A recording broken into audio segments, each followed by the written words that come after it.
देवादिदेव भगवान महादेव शिव और जगत जननी मां जगदम्बा के चरणों में नमन करते हुए मैं यति नरसिंहानंद सरस्वती आज एक ऐसे व्यक्ति के बारे में हिंदुओं से बात करना चाहता हूं जो जन्मा तो मुसलमानों में था, लेकिन जिसे भारत में धर्मनिरपेक्षता की पहचान बताया जाता है, जिसे भारत की शान बताया जाता है, जिसे भारत में भारत रत्न का सम्मान मिला, पद्म विभूषण का सम्मान मिला, पद्म भूषण का सम्मान मिला, भारत का राष्ट्रपति बना। आप समझ ही गए होंगे मैं डॉक्टर एपीजे अब्दुल कलाम के बारे में आज आप लोगों से कुछ बातें करना चाहता हूं, लेकिन उससे पहले जो मैं बातें आपसे करना चाहता हूं वो 10 जुलाई 2017 को सावन महीने का पहला सोमवार था। अनंतनाग जिले में 8:15 बजे 8:15 पर गुजरात के बनाम काठा जिले से एक बस आई थी अमरनाथ की यात्रियों की, और उस बस पर आतंकवादियों का हमला हुआ। उस बस के ड्राइवर का नाम था शेख सलीम गफूर। बस पर सामने से आतंकवादियों का हमला हुआ, लेकिन ये शेख सलीम गफूर को कुछ नहीं हुआ। बस के कुछ यात्री मारे गए, कुछ बहुत बुरी तरह घायल हुए। ये बस बिना सुरक्षा अमरनाथ के यात्रियों को लेकर जा रही थी, और इसका अमरनाथ श्राइन बोर्ड में कोई भी रजिस्ट्रेशन नहीं था। जो लोग अमरनाथ यात्रा के सिस्टम को जानते हैं वो अच्छी तरह से जानते हैं कि बिना किसी षड्यंत्र के कोई भी बस गुजरात से चलकर अमरनाथ पहुंच जाए, ये संभव नहीं है। आतंकवादी हमला हो गया, गुजरात के और महाराष्ट्र के कुछ लोग मारे गए, और सारे मीडिया ने, सारे हिंदू बुद्धिजीवियों ने, यहां तक कि हमारी सरकारों ने उस शेख सलीम गफूर को हीरो बनाकर पेश किया, हीरो बनाकर, और उसे बड़े बड़े इनाम मिले, और बताया गया कि उसने अपनी जान पर खेलकर उन यात्रियों की जान बचाई जो बाकियों की जान बची। किसी ने यह जानने की कोशिश नहीं की कि ये बस बिना श्राइन बोर्ड में रजिस्ट्रेशन के बिना सुरक्षा के लिए कैसे जा रही थी, क्यों जा रही थी, क्या कारण था, और इस पूरे कांड में उस शेख सलीम गफूर की क्या भूमिका थी। भारत में किसी ने भी इस बात को जानने का प्रयास नहीं किया। इसी का नाम है धर्मनिरपेक्षता। यदि ये ड्राइवर किसी जीवित कंट्री में होता, ऐसे देश में होता जहां की सरकारों में हौसला होता और वो अपने नागरिकों के जीवन की कीमत को जानती, तो कम से कम ये जांच तो जरूर होती कि भाई ये कैसे ले जा रहा था बस को बिना परमिशन के। जबकि सब जानते हैं कि कश्मीर में यदि कोई हिंदू बिना फौज और बिना सीआरपीएफ की सुरक्षा के जाएगा तो वो मरकर ही आएगा, बिना मरे आ नहीं सकता। ये तो बच्चा बच्चा जानता है। किसी हिंदू ने सवाल नहीं उठाया, मुसलमान तो उठाते क्यों? और उस ड्राइवर को करोड़ों रुपए इनाम में मिले। धन्य है मेरे देश के हिंदू जो अपने कातिलों को सम्मानित करते हैं और उन्हें धर्मनिरपेक्षता की मिसाल बताते हैं। ऐसा ही मामला अब्दुल कलाम के साथ हुआ है इस देश में। मैं जानता हूं जब मैं ये वीडियो बना रहा हूं तो बहुत सारे लोग मुझे गाली देने के लिए तैयार बैठे होंगे, क्योंकि वो अब्दुल कलाम को भगवान से कम नहीं मानते। लेकिन उन मूर्खों को यह नहीं पता, अब्दुल कलाम ने राष्ट्रपति भवन में एक सेल बनवाई थी। तुम जिसे धर्मनिरपेक्षता की मिसाल बताते हो ना, उस अब्दुल कलाम ने राष्ट्रपति भवन में, और ये आप आरटीआई से मालूम कर सकते हैं कि मैं सच बोल रहा हूं या झूठ बोल रहा हूं। और उस सेल का काम यह था कि यदि भारत में किसी मुसलमान के साथ कोई गलत काम हो रहा है, सिस्टम से कोई गलती हो रही है, तो वो उस सेल में शिकायत करे, और अब्दुल कलाम पर्सनली उस शिकायत को देखता था। इसका एक बहुत बड़ा उदाहरण अफजल गुरु संसद पर हुए हमले का जो मुख्य षड्यंत्रकारी था, उसको जब फांसी की सजा हो गई तो वो ये नहीं चाहता था कि वो राष्ट्रपति को दया याचिका भेजे, क्योंकि उसे लगता था कि दया याचिका का कोई फायदा नहीं है। लेकिन अब्दुल कलाम ने व्यक्तिगत रूप से इंटरेस्ट लेकर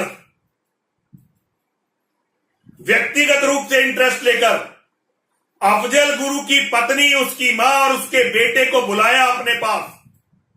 ये ऑन रिकॉर्ड है, राष्ट्रपति भवन का रिकॉर्ड है, इसे मिटाया नहीं जा सकता। इसे कोई भी हिंदू चेक कर लेगा। और इसके लिए अब्दुल कलाम ने रास्ता बनाया। एक शिकायत अब्दुल कलाम की उस सेल पर आई जो उसने मुसलमानों के लिए बनाई थी। शिकायत आने के केवल 2 दिन के अंदर अब्दुल कलाम ने अफजल गुरु की पत्नी, उसके बेटे और उसकी मां को मिलने का समय दिया। जो लोग भारत के राजनीति के सिस्टम को जानते हैं, जो भारत के गवर्नर और प्रेसिडेंट, राष्ट्रपति और राज्यपाल के प्रोटोकॉल को जानते हैं, वो ये जानते हैं कि 2 दिन में राष्ट्रपति से मिलना किसी भी तरह से संभव नहीं होता। ये तो आम व्यक्ति के लिए क्या, मंत्रियों के लिए भी संभव नहीं है। लेकिन अब्दुल कलाम के लिए अफजल गुरु के परिवार के लोग अपना ही परिवार थे और सारे के सारे जितने भी प्रोटोकॉल हैं उन्हें तोड़कर केवल 2 दिन के अंदर अब्दुल कलाम उनके परिवार से मिला और उसने परिवार के लोगों से कहा कि आप जाइए। ऑन रिकॉर्ड है ये बात। अब्दुल कलाम से मिलने के बाद अफजल गुरु ने जब अफजल गुरु का परिवार अब्दुल कलाम से मिल गया तो फिर वो जेल में अफजल गुरु से मिलने गए और अफजल गुरु ने दया याचिका डाली। भारत की सबसे घटिया सरकार उस समय थी। कांग्रेस का ये यूपीए 2 शुरू हो गया था। मनमोहन सिंह भारत के प्रधानमंत्री थे, लेकिन उस समय भी गृह मंत्रालय में इतनी सोचने की शक्ति थी, वो ये समझते थे कि ये दया याचिका यदि अब्दुल कलाम के सामने गई तो अब्दुल कलाम इस दया याचिका को स्वीकार कर लेगा और फांसी नहीं होगी। तो 2 साल तक गृह मंत्रालय ने, जब तक अब्दुल कलाम रिटायर नहीं हो गया, वो दया याचिका अब्दुल कलाम के सामने जाने नहीं दी। ये आधिकारिक चीजें बता रहा हूं आपको। जब अब्दुल कलाम के पास वो दया याचिका नहीं पहुंची और रिटायरमेंट के दिन आ गए तो अब्दुल कलाम ने पत्र लिखा गृह मंत्रालय को कि आपके पास आई हुई है अफजल गुरु की दया याचिका, आपने मुझे आज तक क्यों नहीं भेजी। ये आधिकारिक चीजें हैं, ये मनगढ़ंत नहीं हो सकती। लेकिन हिंदुओं के अंदर एक खास बात है, हिंदू ना तो खुद कुछ जानते हैं, केवल अपने नेताओं की, अपने संगठनों की बातें सुनते हैं और उनके नेता जब कह देते हैं कि जी ये तो धर्मनिरपेक्षता का बड़ा प्रतिमान है, तो वो उस व्यक्ति को धर्मनिरपेक्षता का प्रतिमान मानते हुए बाकी सबकी बातों को रद्द कर देते हैं। इसे कहते हैं अज्ञान का अहंकार। व्यक्ति के अंदर ज्ञान का अहंकार होता है, ये तो बड़ा एक प्रकृति का नियम है। ज्ञान है तो उसका अहंकार होगा। लेकिन हिंदू कौम वो है जिसे अपने अज्ञान का अहंकार है, जो अपने मूर्खतापूर्ण अज्ञान पर अहंकार करती है। कल मैंने अपने फेसबुक पर यह लिखा था कि पाकिस्तान के एटम बम में अब्दुल कलाम का बहुत बड़ा हाथ है। बहुत सारे लोग बिफर गए, कह रहे हैं जी ये तो चीन ने दिया है पाकिस्तान को एटम बम की तकनीक। अरे मूर्खो, तुम्हें पता नहीं है, चीन ने तो आज तक किसी देश को एक प्लग बनाने की भी तकनीक नहीं दी। पाकिस्तान को एटम बम बनाने की तकनीक कैसे देगा? वो तुम्हारी तरह मूर्ख नहीं है। चीन पाकिस्तान में जितना भी काम कर रहा है उसके बदले पाकिस्तानियों को गुलाम बना रहा है। अगर उन्होंने एटम बम दिया होता पाकिस्तानियों को तो अब तक सारा पाकिस्तान वो गुलाम बना चुके होते। वो तुम्हारी तरह भाईचारा नहीं निभाते इन भाईजानों का। वो अपने लोगों को इनका चारा नहीं बनाएंगे, बल्कि वो इन मांसाहारी राक्षसों को निगल जाएंगे। जब अब्दुल कलाम राष्ट्रपति नहीं रहा तो अब्दुल कलाम एक बार अमेरिका गया और अमेरिका में उसकी नंगी करके तलाशी हुई। नंगी करके उसकी तलाशी हुई। भारत में उस समय यूपीए की सरकार थी। मनमोहन सिंह को, सोनिया गांधी को एक मुसलमान का अपमान बहुत बुरा लगा और उन्होंने आधिकारिक रूप से अमेरिका की सरकार को इसकी आपत्ति दर्ज करवाई। इसकी आपत्ति कि भाई ये हमारा पूर्व राष्ट्रपति है, भारत रत्न है, वैज्ञानिक है, आप इसका अपमान नहीं कर सकते। बहुत जल्दी अमेरिका की सरकार ने 124 फाइलें भारत के गृह विदेश मंत्रालय के सामने रखी। उन्होंने कहा तुम्हारे लिए ये व्यक्ति कुछ भी हो, लेकिन हमारी फाइलों में ये आतंकवादी पाकिस्तान का सरपरस्त और पाकिस्तान के एटम बम का फादर है। इस बात को टॉप पर बैठे हुए सभी लोग जानते हैं अच्छी तरह से, लेकिन पूरे देश में आपको ये बात कहते हुए मेरे सिवा कोई नहीं मिलेगा, कोई नहीं मिलने वाला। आज के 10 साल बाद जब मेरी बातों का एनालिसिस होगा, मुझे तो आतंकवादी मार देंगे पक्का, क्योंकि भारत के अंदर हिंदुओं की सबसे कट्टर आवाज यति नरसिंहानंद सरस्वती सारी दुनिया के आतंकवादियों के निशाने पर है। मुझे तो मरना ही है, लेकिन तुम जो लोग मुझे गलत बता रहे हो, कभी मेरे तथ्यों की जांच करके देखना। मेरे तथ्यों की जब जांच करके देखोगे तो सब कुछ फट जाएगा, एकदम किल्ली निकल जाएगी।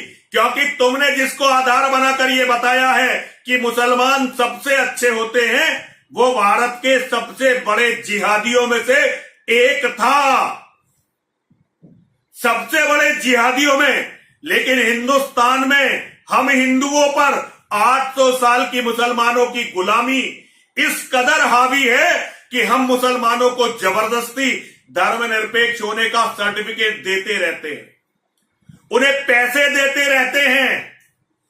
कभी भी बहुत सारे लोग कहते हैं कि ये गीता पढ़ता था अब्दुल कलाम, मैं भी मानता हूं गीता पढ़ता था।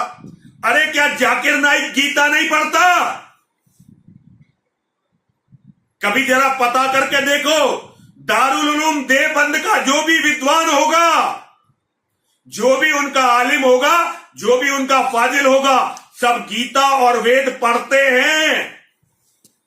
तभी तो वो जानते हैं कि हमारी कमी क्या है, हमें मूर्ख कैसे बनाया जा सकता है। यदि वो गीता और वेद ना पढ़े तो हमें मूर्ख कैसे बनाएंगे। लेकिन हिंदुओं, ना तुमने इतिहास से सीखा, ना तुमने वर्तमान से सीखा। एक छोटी सी बात बताकर अपनी बात को खत्म करूंगा। 11 सितंबर 2001 9/11 हुआ अमेरिका में। 11 सितंबर 2001। आज अभी पूरे 20 साल नहीं हुए, लेकिन एक एक बच्चा अमेरिका का इस्लाम के जिहाद के बारे में जान गया। और आज बाहर से कोई भी मुसलमान आए, इवन अगर अरब के शेख भी आएंगे, तो वो निश्चित जो उनके सुरक्षा के प्रतिमान है, उनके बिना नहीं आ सकते। एक मुसलमान, चाहे वो कितना ही बड़ा मुसलमान क्यों ना हो, अमेरिका में यदि एक मकान खरीदना चाहता है तो उसे कम से कम 100 तरह की एनओसी लेनी पड़ती है, नो ऑब्जेक्शन सर्टिफिकेट, जो उसे बड़ी मुश्किल से मिलते हैं, क्योंकि वो जीवित कौम है। और उनका राष्ट्रपति डोनाल्ड ट्रंप आतंकवाद नहीं बोलता, इस्लामिक आतंकवाद बोलता है। लेकिन भारत में एक भी माई का लाल ऐसा नेता नहीं है जो इस्लामिक आतंकवाद बोलकर दिखा दे। तुम्हारे बहुत सारे नेता हैं जिन्हें तुमने अपने सिर पर चढ़ा रखा है, लेकिन वो सभी ये कहते हैं कि आतंकवाद का कोई धर्म नहीं होता, आतंकवाद का कोई मजहब नहीं होता। अमेरिका केवल 20 साल में जान गया, बल्कि कई साल पहले ट्रंप ने अपना पहला भाषण जब दिया था तो उसने इस्लामिक आतंकवाद शब्द को यूज किया था, इस्लामिक टेररिज्म। वो केवल एक आतंकवादी हमले के बाद जान गए कि इस्लाम का जिहाद क्या है। तुम 1400 साल में नहीं जाने। तुम्हारा कोई भी आदमी 2 गीता के श्लोक बोलकर मूर्ख बना सकता है, क्योंकि तुम ना गीता को जानते हो ना कुरान को जानते हो। मैं भारत के सभी कट्टर हिंदू कहने वाले लोगों से कहना चाहता हूं, तुम कट्टर हिंदू कम हो, पाखंडी ज्यादा हो। और ये अच्छी तरह से समझ लो, मुसलमान जो कुरान, कोई ऐसा दिन अब्दुल कलाम की जिंदगी में नहीं था जिस दिन अब्दुल कलाम ने नमाज ना पढ़ी हो। उसकी जीवनी को चेक कर लेना। हां, यह बात है कि वो शाकाहारी था, यह बात जरूर है कि वो शाकाहारी था, लेकिन अगर वो शाकाहारी नहीं होता तो कैसे उसे पद्म विभूषण मिलता, कैसे पद्म भूषण मिलता, कैसे भारत रत्न मिलता, और कैसे वो तुम सबको मूर्ख बनाकर पाकिस्तान का एटम बम बनवा पाता, भारत का राष्ट्रपति बनता। और एक बात और याद रखना, डीआरडीओ के जो वरिष्ठ वैज्ञानिक हो, जरा उनसे पता करना, इसरो के और डीआरडीओ के, जब इसका पूरा सभा पर था इसका रुतबा, कितने भारत के वैज्ञानिकों की निर्मम हत्याएं, जिनके केस नहीं चले, जिन पर देश में चर्चा नहीं हुई, कितनों की हत्याएं हुई हैं, जरा हिंदुओं से पता करना। और उसके बाद मुझे गाली देना। मुझे गाली देना तो स्वाभाविक है, क्योंकि मैंने उस कौम की आवाज उठाई है जो कौम सोई हुई नहीं है, जो कौम मर गई है और मरने के बाद जिसकी लाश भी सड़ रही है, बदबू मार रही है। आज सारे हिंदू उस बदबू मारती हुई लाश के कीड़े हैं, क्योंकि वो केवल अपनों को गाली दे सकते हैं, केवल अपनों से लड़ सकते हैं, और अपनों में भी उसमें जो उनके लिए लड़ते लड़ते मिट रहे हैं। वफादारी, धर्मनिष्ठा और अपने धर्म के प्रति समर्पण, ये इस कौम से खत्म होता जा रहा है। लेकिन फिर भी मेरे बच्चे, मेरे शिष्य जो मुझ पर विश्वास करते हैं, जो मेरी बात मानते हैं, एक दिन देखना हिंदुओं, वो विजय प्राप्त करेंगे और सारी परिस्थितियों को बदल देंगे। मैं यति नरसिंहानंद सरस्वती पूरी जिम्मेदारी के साथ आप सबको बताना चाहता हूं, ये कुछ भी कर लें, लेकिन अंतिम जीत सनातन धर्म की होगी। लाखों करोड़ों कलाम आएंगे, लाखों करोड़ों अफजल गुरु आएंगे, लेकिन नरसिंहानंद के शेर जिस दिन जाग जाएंगे, नरसिंहानंद के बच्चे जिस दिन नरसिंहानंद की बात को समझ जाएंगे, उसके बाद देखना इन कुत्तों के, इन सियारों के, इन गीदड़ों के, जो अपने आप को शिकारी समझ बैठे हैं, आंख दिखा, पुट्ठे चढ़ा, नाखून दिखा, पुट्ठे चढ़ा, आंखें खूब तरेर, जब तक सुप्त मृगेंद्र है, गीदड़ तू ही शेर। अरे मेरे शेर अभी धर्म को समझे नहीं है, और जब तक मेरे शेर धर्म को समझे नहीं है, जब तक ये गीदड़ भौंकेंगे भी, आंखें भी दिखाएंगे, हमें डराएंगे भी, लेकिन जिस दिन मेरे सोए हुए शेर जाग गए और उन्होंने अपने धर्म को समझ लिया, उसके बाद पूरी धरती पर इन्हें भागने के लिए, छिपने के लिए, अपना मुंह छिपाने के लिए जगह नहीं मिलेगी। सभी बोलिए हर हर महादेव, हर हर महादेव, हर हर महादेव।